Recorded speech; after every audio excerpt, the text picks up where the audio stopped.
Bienvenue sur cette île déserte. Comment avons-nous atterri ici? Aucune idée. Mais maintenant, il va falloir survivre pendant quelques jours et je vais t'apprendre tout ce que je sais. Heureusement, où que j'aille, je suis toujours préparée à une situation comme celle-ci. Et dans mon sac à dos magique, j'ai tout ce dont on aura besoin pour survivre. La première chose est bien sûr un couteau, qui sera utile dans de nombreuses situations. Entouré par la mer, tu n'as pas d'eau potable à disposition. Oups, je n'ai pas mis de gourde dans le sac à dos. Mais pas de panique. Ta source d'eau la plus fiable ici, ce sont les noix de coco. Il faut donc aller en chercher. Si tu as la chance d'en trouver des vertes, tu peux les couper avec un couteau, c'est relativement facile. Mais le problème, c'est qu'elles poussent en haut des cocotiers. Tu es libre de grimper là-haut pour en attraper, mais ce ne sera pas facile. Heureusement, lorsque les noix de coco arrivent à maturité, elles brunissent et tombent des arbres. L'eau qu'elles contiennent reste potable pendant environ 9 mois. Tu peux donc en ramasser directement sur le sol. Le problème, c'est qu'elles peuvent être assez difficiles à ouvrir. Mais si tu as la chance d'avoir un tournevis, ce sera beaucoup plus facile. De même, une simple pierre peut te permettre de casser une noix de coco. Mais n'oublie pas de l'envelopper dans une serviette ou un vêtement au préalable. N'oublie pas que tu ne peux pas boire autant d'eau de coco que tu veux.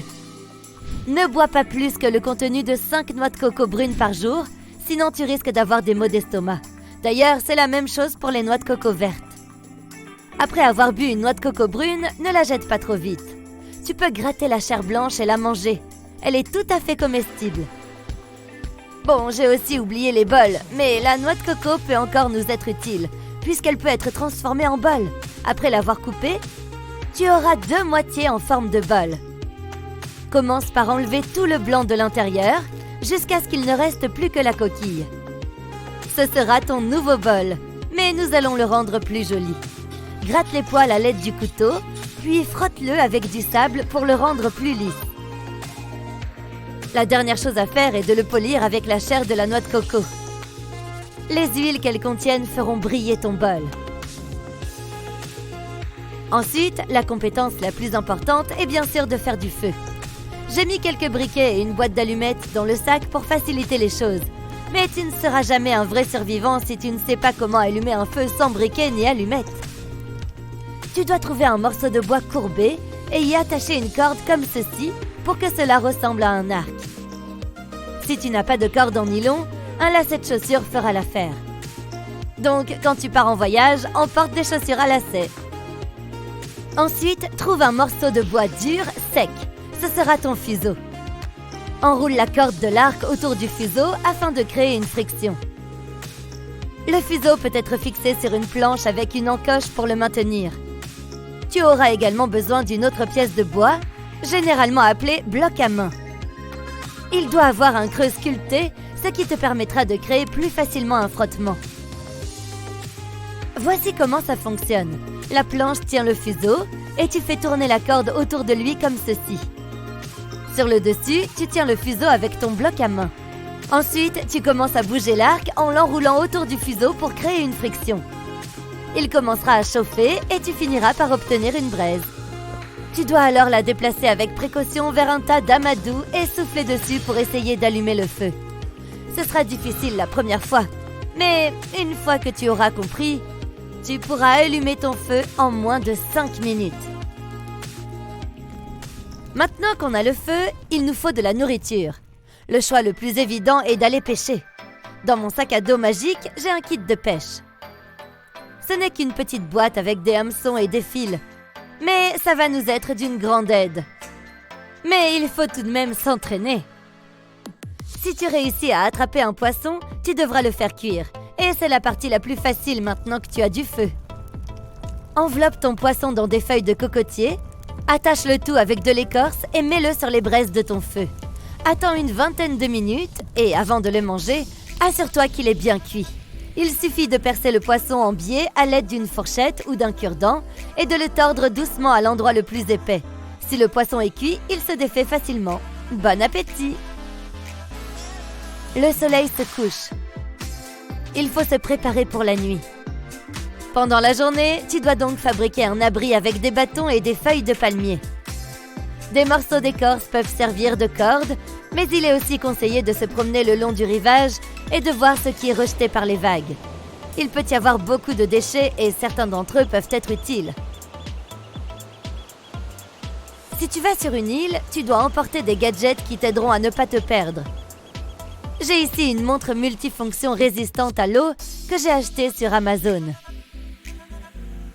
En plus de donner l'heure, elle contient une boussole, un thermomètre, un grattoir, un sifflet et même un allume-feu. C'est vrai, ce n'est pas la peine de te donner tout ce mal avec tes bouts de bois, mais il fallait bien que tu apprennes. Bref, emporte la montre avec toi si tu vas dans la jungle. Il te faut maintenant des matériaux pour ton abri, des bâtons, de l'écorce et des feuilles de palmier, qui sont d'ailleurs plus difficiles à arracher de l'arbre que tu ne l'imagines. Les feuilles sèches sur le sol conviennent aussi. Fais le toit de l'abri avec des feuilles de palmier et mets-en aussi sur le sol pour pouvoir t'y allonger. Mais attention, assure-toi que les feuilles que tu utilises ne cachent pas de serpents, d'araignées ou de scorpions. Tu ne veux rien de tout ça dans ton lit.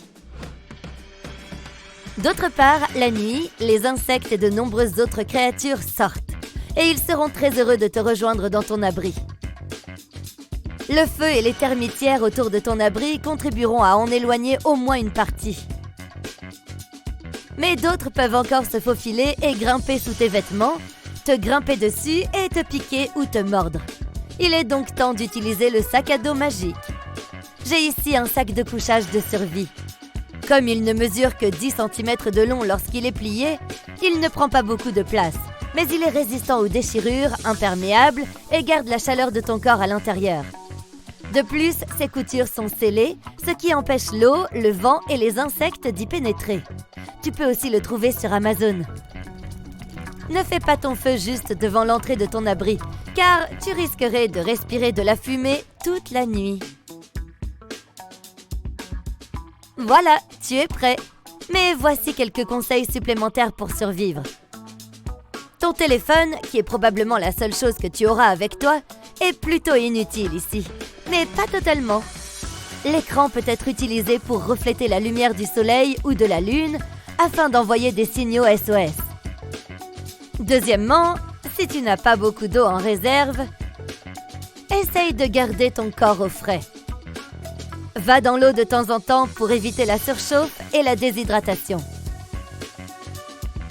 Et bien sûr, garde toujours une trousse de premier secours avec toi. C'est le dernier accessoire de survie que j'ai dans mon sac à dos, également trouvé sur Amazon. Il s'agit d'une trousse résistante à l'eau contenant une paire de ciseaux, des pansements, une pince à épiler, des bandages et d'autres choses utiles. Sur ce, bonne survie! En espérant que tu es maintenant mieux armé en cas de besoin.